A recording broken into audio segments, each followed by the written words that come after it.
Triple Gem bless you all. So as usual, we have come together to have our next session to discuss about the core Dhamma that has been exposed 2,500 years ago by the Supreme Buddha.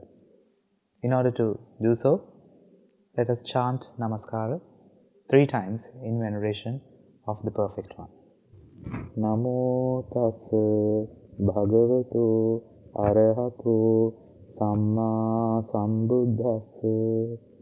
Namo tassa bhagavato arahato samma sambuddhassa.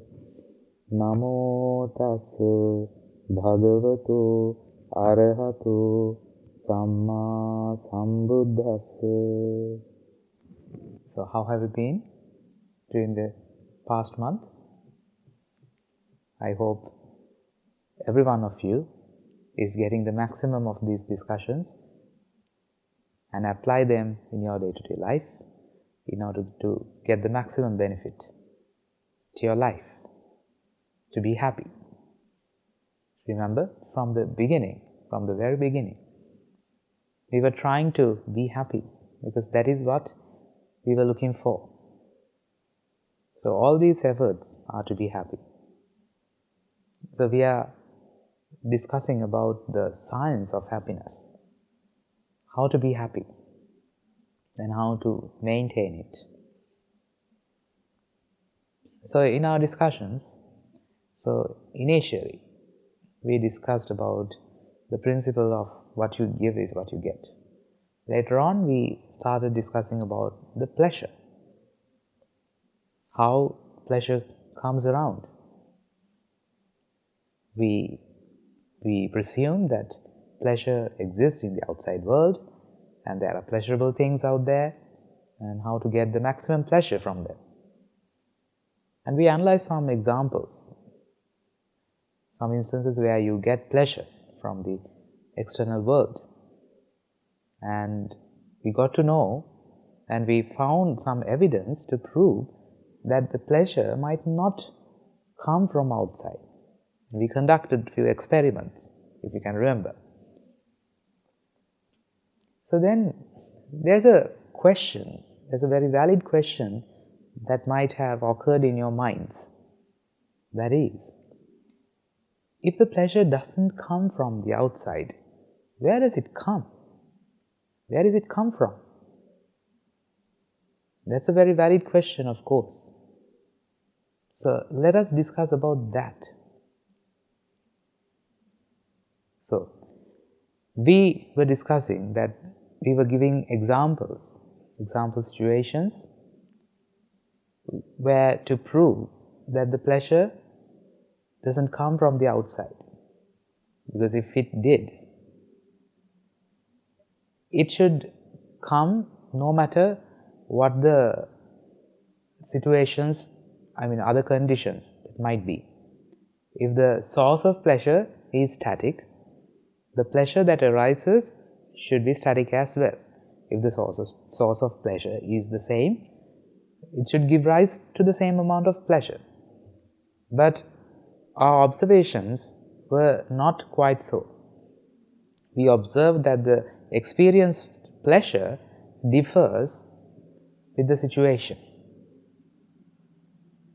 For example, if you eat a piece of cake, the most pleasurable part is the first bite. Later on, the pleasure wanes away, it fades away. That happens with almost everything, not almost. That is why I asked you to go back to your lab of life. Why did we call our life is a lab? Because lab is where we do experiments. So you can perform many experiments as you wish with your experiences, with your past experiences, where you have gathered numerous experiences, so you can get the help of those experiences to test this theory, whether it is proven or it is disproven. So You are the one to decide whether these theories stand in your experiences or not. So when you applied them, you might have come to conclusions, and we already did in our previous discussions. So in all those examples, we found out the pleasure shouldn't have come from the outside, because if it did, it should give rise to the same amount of pleasure to everyone.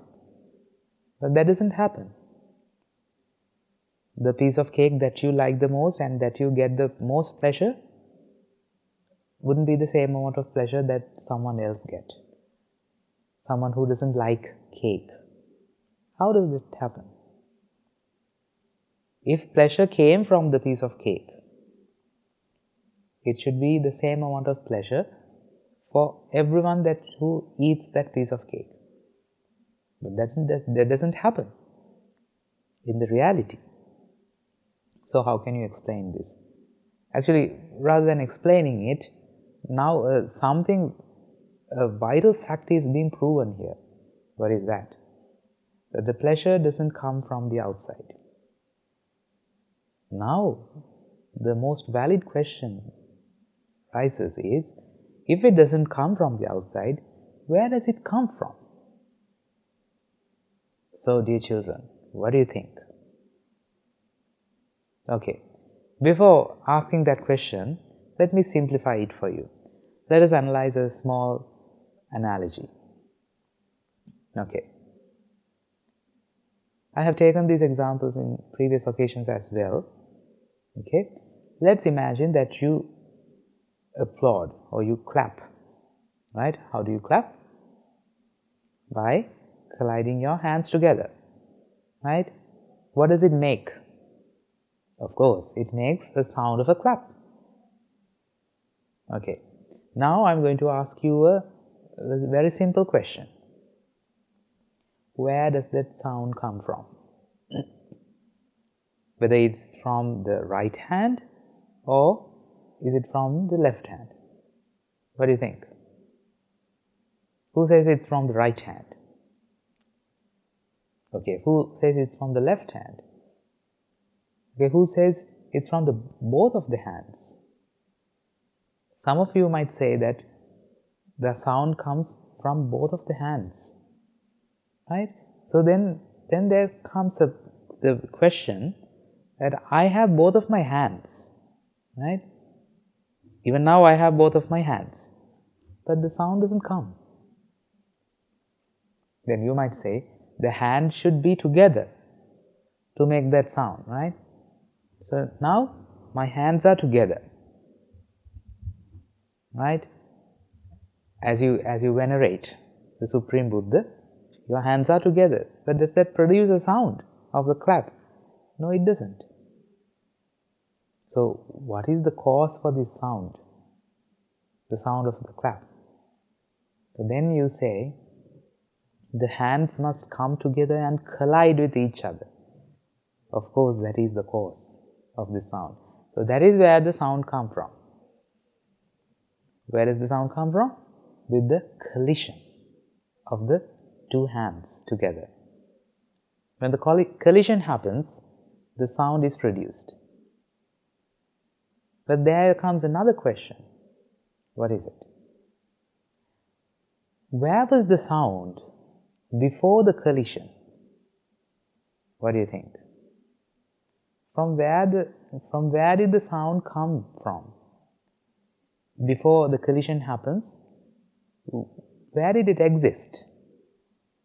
And another question arises. What happened to that sound after the collision? What do you think, children? These are not those complicated, sophisticated questions, are they? I don't think so. So, the sound before the collision, can you talk about a sound before the collision of the two hands? You can't. Why? Because the collision was the cause of the sound. Therefore, before those causes come together, before they are aligned together, can you talk about the sound which is the product of those causes? No, you can't. Exactly. And can you talk about a sound after the collision of the two hands? The same way. The collision of the two hands was the cause for that sound. Therefore, you cannot comment about the sound after the collision. Therefore, my dear children, now you understand something very vital that is being taught in Buddhist philosophy, which is known as the dependent origination. In this case, a sound. The origination of this sound is dependent on causes, but nothing else. There was no sound before the causes aligned, and there was no sound after the causes aligned. Therefore, you cannot comment about a place where it came from when the causes aligned. And you cannot comment about a place where the sound goes after the causes aligned. Do you understand, dear children? So, there's no place that the sound comes from, and there's no place that the sound goes to. The sound is an effect of the causes. Simple as that. Let's take another example to make it more simplified. Have you seen a flame? Of course you might have. You have, not you might. You have seen the flame. What do you understand by flame? Where can you get it? Can you get it from a supermarket? Or do you buy flames from any of the shops?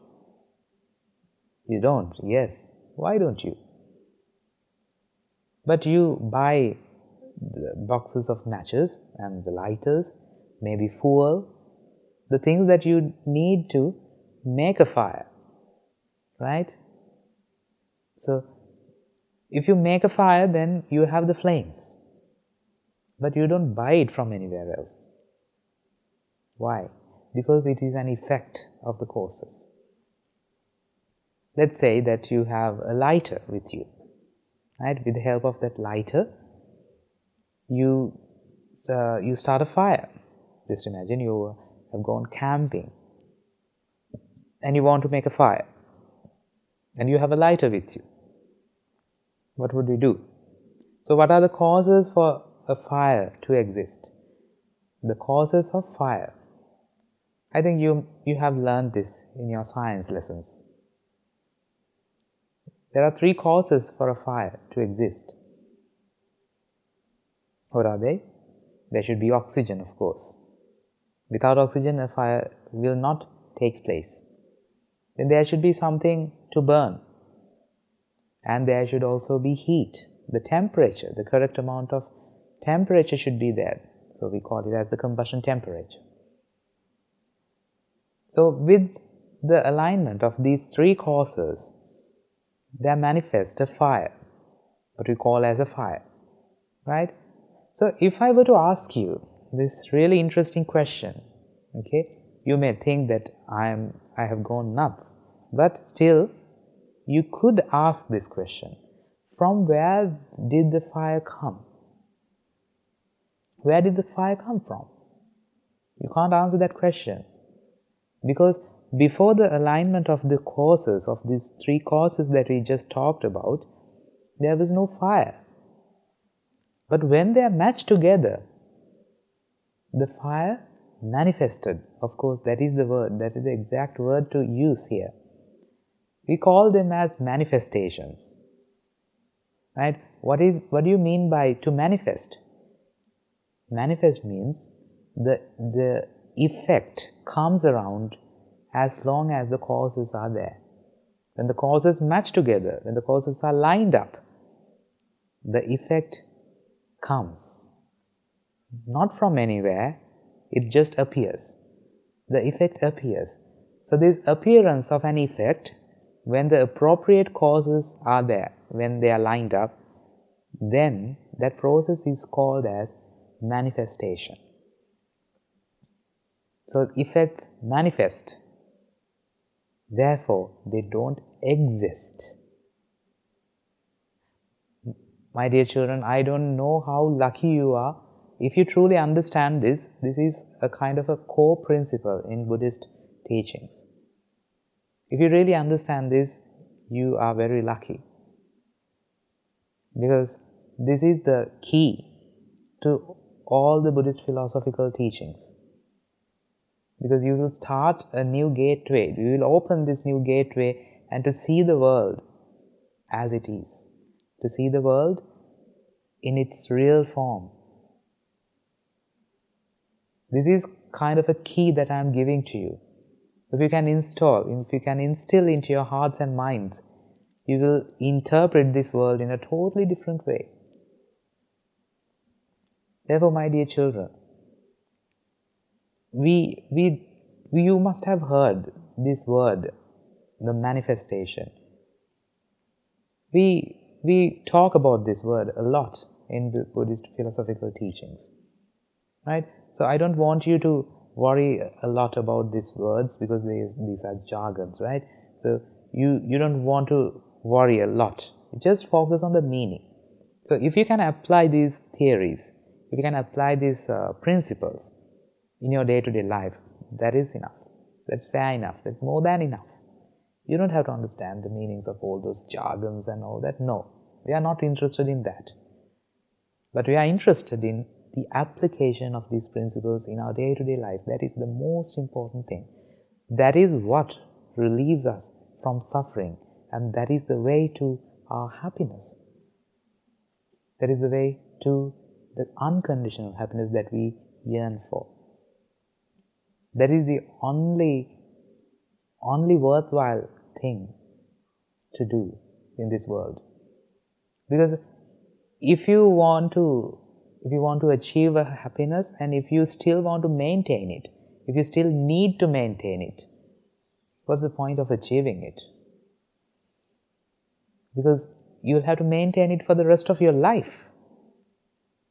But what if you can achieve a state of happiness and you don't have to maintain it, and it maintains by itself? What do you think?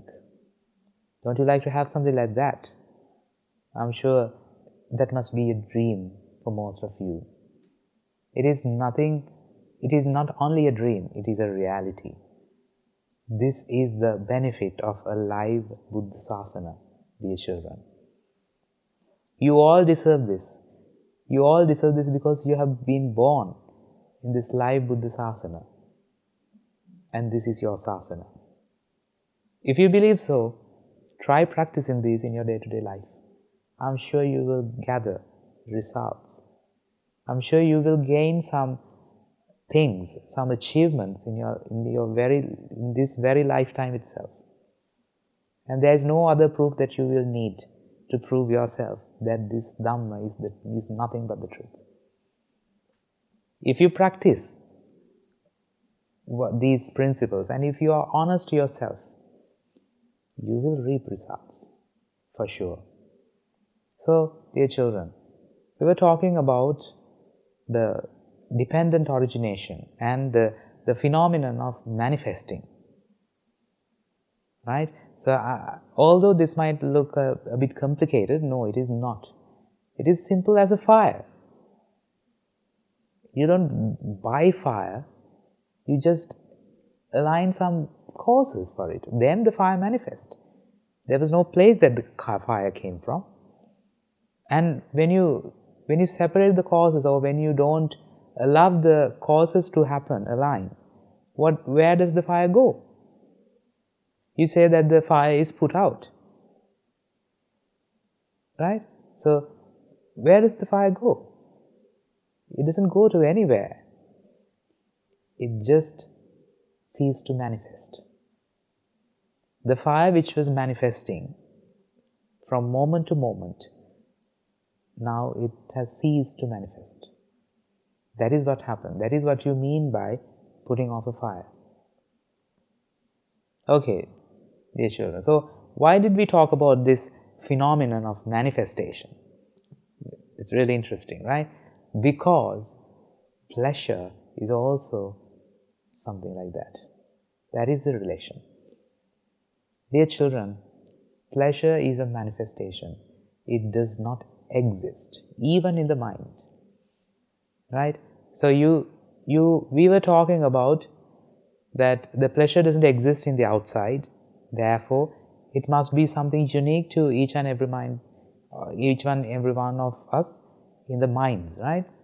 But even in the mind, it does not exist, or the pleasure doesn't come from the deep dungeons of the mind and it doesn't surface. No, that is not what happens. What happens in the mind is, when the causes are aligned, the pleasure manifests. So, I really want to talk more about this, but unfortunately the time is limiting us. But don't worry, we have ample amount of time, and in the months to come we will dig deep into the core principles of these teachings, right? So you don't have to worry. But you have to worry about something, that is your practice. You have to practice and you have to see the world in this lens. Then only you will realize. I don't want you to see this as the truth. No, that is the complete opposite what I ask you for. My humble request from you is to honestly check whether this is the truth or not. So you are free to decide whether this is the truth or not. But you have to be completely honest with yourself. Actually, to be honest, when I was lay, I also had a lay life. I wasn't born as a monk. Okay? So when I was lay, I really had big dreams about this world. And suddenly I got to know about this. Suddenly I got to know about these teachings of the Buddhist principles, and I actually wanted to disprove this. Therefore, I tried to find evidence that this is false. Actually, that is what I did. You don't have to think that it will be a disrespect for these teachings. No. The disrespect is that you don't apply and you take it for granted. You accept it for the other's words. Do not believe it just because it is being said by a Swami Maharaj. Did you learn science like that? I doubt not. When you were in school, did you learn science just because your teacher said so? No. If you learned it that way, what was the purpose of a laboratory? The laboratory was to test whether the things that you learned in your theory class was the truth or not. So in the same way, we learn some theories here in our discussions, and I want you to go to the laboratory and to test them. Who knows, I might be telling all the lies. You have to test them, right? Where is the laboratory? Of course, you know the answer. The laboratory is your own life experiences. You know that already, right? So, this is my humble request. Try to practice all these concepts or the theories that we discuss here in your day-to-day life. And you may try to disprove them as well, like I did when I was lay. Right? So, when you try to disprove them, the truth will emerge from yourself in the deep downs. Therefore, dear children, I really want you to analyze these concepts and to apply this concept into your life experiences. Then only the truth will emerge, and this will happen in your mind itself. Then you will be convinced which is the truth, right? So we will be discussing more about this in our future discussions. So until then, I hope that you will practice what we were discussing so far. So as usual, we will transfer the merits to all beings in all worlds, in all the 10,000 worlds, and make this a conclusion of this discussion. So, with all the merits that we have acquired from today morning, let them be dispersed in all beings in all these worlds, in all 10,000 worlds. If any of them have been born in the woeful planes, may they be redeemed from those places and be born in the blissful planes. May they abstain from the unmeritorious deed, fulfill the meritorious deed, fulfill the Noble Eightfold Path, and attain the supreme bliss of Nibbana. Sadhu, sadhu, sadhu.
Let's play veneration to Lord Buddha.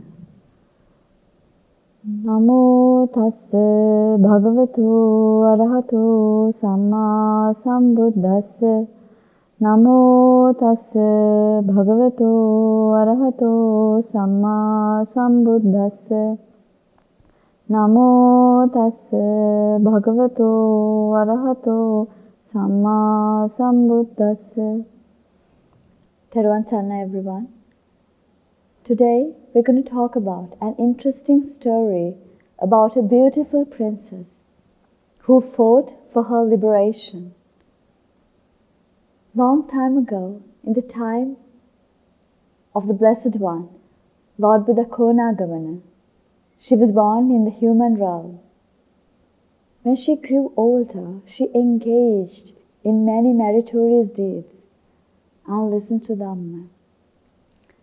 One day, she and her friends, Taranjani and Khema, got together, built a monastery and a beautiful park, and offered it to the Lord Buddha and the Mahasangha.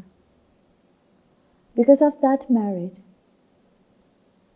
10 times, 100 times, 1,000 times, 10,000 times, she was born in the heavenly plane. When she was among the gods, she was almighty and very powerful. When she was born in the human realm, it was like that. Once she became the woman's realm, the chief queen of the wheel-turning monarch. She received all these wonders by offering the monastery to the Lord Buddha and the Mahasangha. This merit was the origin or the root to achieve Nibbana. In the time of the Lord Buddha Gautama, she was born in the city of Mantavati as the daughter of King Concha. She lived a luxurious life with glory and wealth. When she grew older, she was very virtuous and listened to sermons. When she came of the age, her parents offered her hand in marriage to the king Anikadatta of the kingdom of Varanavati. She refused the proposal because she didn't want to get married. She had other intentions. She wanted to practice the path and ordain and to realize the truth of this world. So, her parents insisted and kept on pestering her, trying to persuade her to realize the fact that she has to get married. But it is a waste of words, as she had an unshakable, strong determination, and she knew that it was the right thing to do. Imagine everyone around her was telling something else, but she was hold on to her intention or the determination. It was unshakable, even though her parents insisted her. She didn't change it. So, dear children, let me ask you a question. Would you have such an unshakable determination even if you had to face a strong resistance from your loved ones? The great elders of Sambuddha Sasana demonstrated the great unwavering determination. She's a great example for all of us. She tried to convey her comprehension to her parents. She said, "A Lord Buddha was born to this world in this era where we live, and it is a very rare chance. The Dhamma is available. What are we doing? And why do we go after sensual pleasures without realizing the Dhamma?" But it was too much for her parents to bear. Her mother started to cry. Her father didn't know what to do. They were very upset about Sumedha. As parents, they had a beautiful picture in their mind. Her daughter getting married to a beautiful king and handsome. Their daughter getting married to a handsome king and live a luxurious life. That was their dream. They couldn't imagine her getting ordained and live a virtuous celibate life.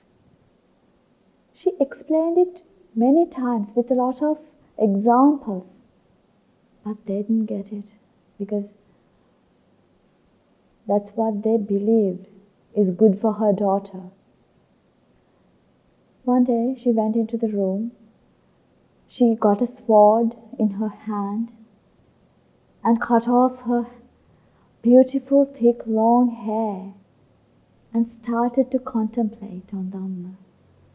While meditating, she entered the first meditative absorption. She kept on contemplating on Dhamma. On the other hand, the king Anikadatta, adored with gold and jewelry, entered her mansion and went to see Sumedha. He saw her meditating, so he got his hands together, worshipping, begged Sumedha, "Dear Sumedha, please be my queen and indulge yourself with all the luxury and pleasures I have to offer you." Her assimilation about the world was beyond his comprehension. So Sumedha started to explain him about the nature of these essenceless pleasures that he was planning to offer. She explained about the true nature, essenceless nature of life.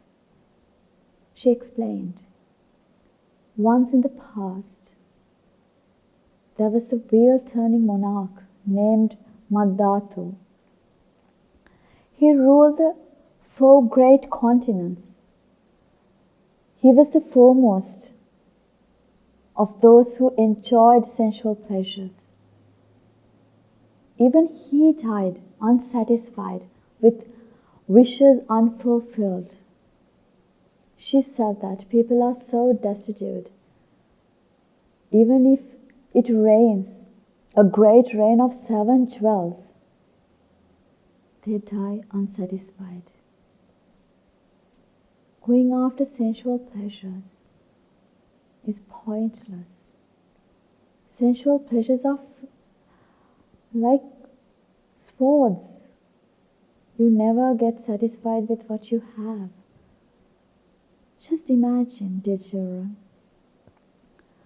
People fight for countries, they conquer countries. People do different things, possess materialistic things, compete for power and position. But end of the day, they all die unsatisfied. Even though they achieve those achievements, they're not satisfied. So what do they look for? They look for happiness. But do they find it in materialistic wealth? People do all sorts of things and they die without achieving that happiness. Sumedha knew all of that. She realized the truth. She tried to convey it to King Anikadatta. She explained it with many similes.